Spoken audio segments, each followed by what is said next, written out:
আসলে আজকের দিনটা হলো আমাদের মাইল ফলক, নতুন দিক নির্দেশনা দেওয়ার জন্য একটা বড় শিক্ষা। ঈশ্বর তার জীবনকে আমাদের দিয়েছেন, তাই আজকে আমরা ঈশ্বরকে ধন্যবাদ জানাই, যাতে করে যারা যুবলী করেছে তাদের জীবনের জন্য একটা আশীর্বাদ, সেই জন্য তাকে আমরা ঈশ্বরকে ধন্যবাদ জানাই।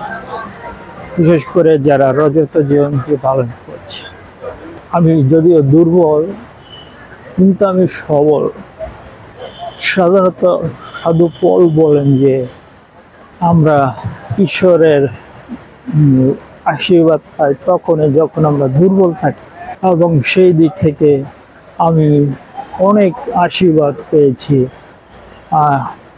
আমি একটু দুর্বল, কিন্তু আস্তে আস্তে আস্তে আস্তে সেই ঈশ্বরের আশীর্বাদ আমার জীবনে আমি বড় হয়ে যাচ্ছি।